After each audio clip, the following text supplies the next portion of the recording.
Selamat malam para netizen dimanapun kita berada. Salam inspirasi bagi kita semua. Kita lihat saja bahwa Surya Paloh mengakui banyak yang enggan melawan Anies Baswedan di Pilkada Jakarta.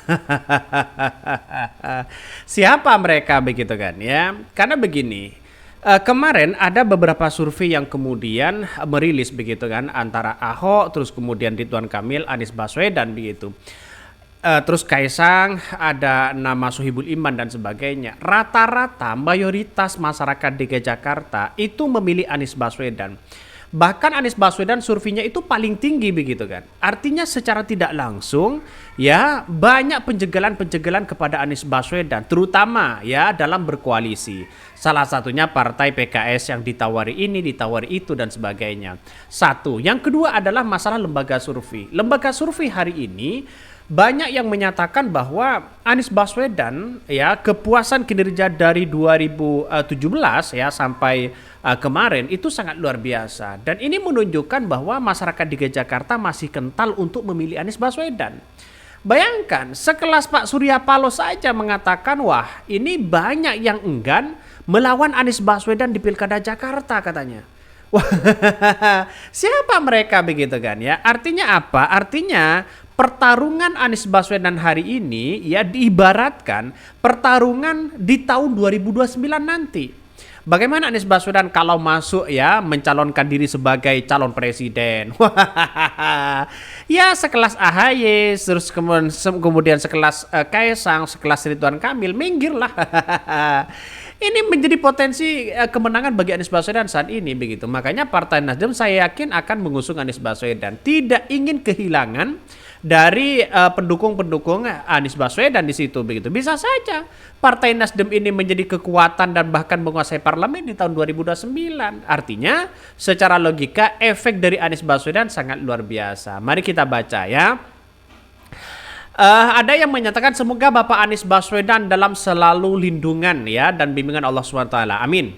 Masyarakat Jakarta rata cerdas sih, jadi bansos saat pilpres nggak ngaruh. Anies dan Prabowo cuma beda tipis. Benar, beda tipis mereka begitu kan. Ya, artinya kemenangan dari Prabowo dan Anies Baswedan itu beda tipis. Artinya secara tidak langsung, kalau mereka merujuk pada peta dan kekuatan politik di tahun 2024 kemarin, Anies Baswedan saya yakin dan saya yakinnya mereka akan menang di pilkada ini begitu kan.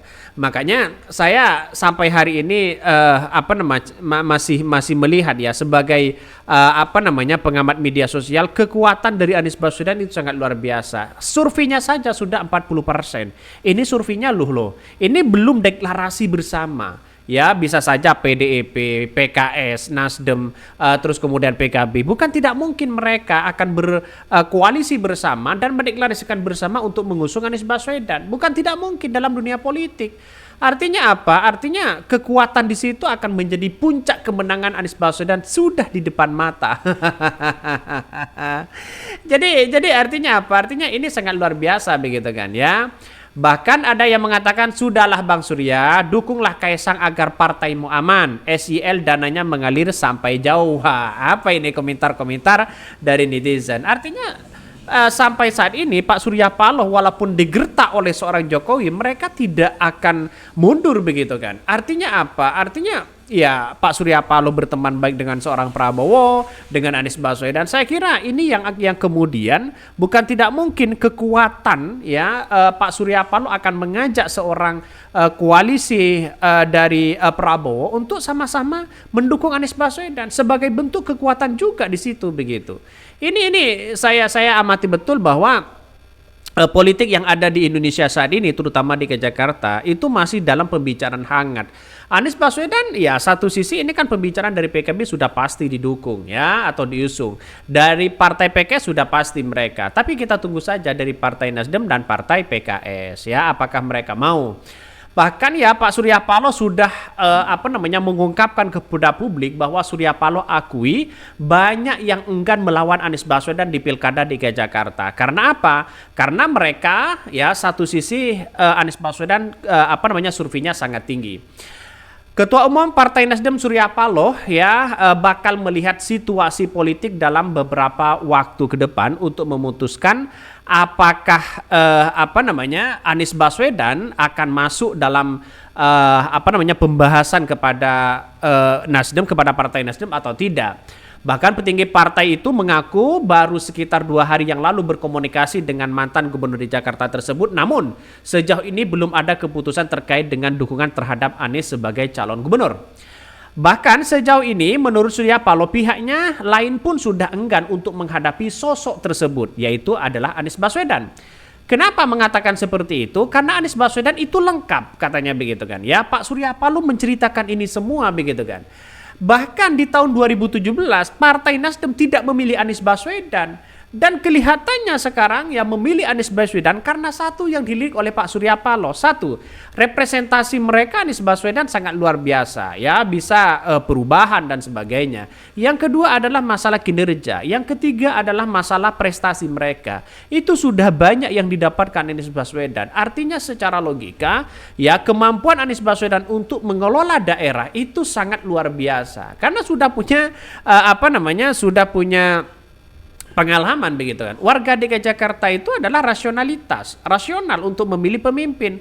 Kalau mereka tidak punya tidak punya prestasi, tidak punya gagasan, tidak punya pengalaman, tidak mungkin akan memilih orang begitu kan. Salah satu contohnya AHY, ketika mereka dicalonkan 2017 lalu, ya melihat AHY ini tidak punya pengalaman apa-apa di dalam dunia politik. Mereka tidak akan dipilih. Akhirnya keok mereka begitu kan.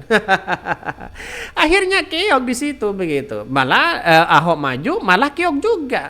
Karena masyarakat DKI Jakarta itu rasionalitas, ya satu sisi adalah sisi agama, yang kedua adalah nasionalis.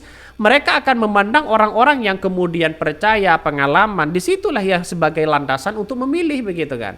Walaupun secara tidak langsung apa yang disampaikan Pak Surya Paloh itu Anies Baswedan ya bisa saja kan ya off the man. Orang yang kemudian popularitasnya sangat tinggi di situ. Bahkan Pak Surya Paloh mengatakan bercerita bahwa partainya menerapkan 2 faktor yang akan menjadi penentu untuk kemajuan sosok dalam pilkada. 2 faktor itulah ya, yang pertama adalah faktor kapabilitas kemampuan, yang kedua adalah faktor elektabilitas atau tingkat keterpilihan. Nah, makanya tingkat keterpilihan Anies Baswedan di situ di surveinya sudah 40%.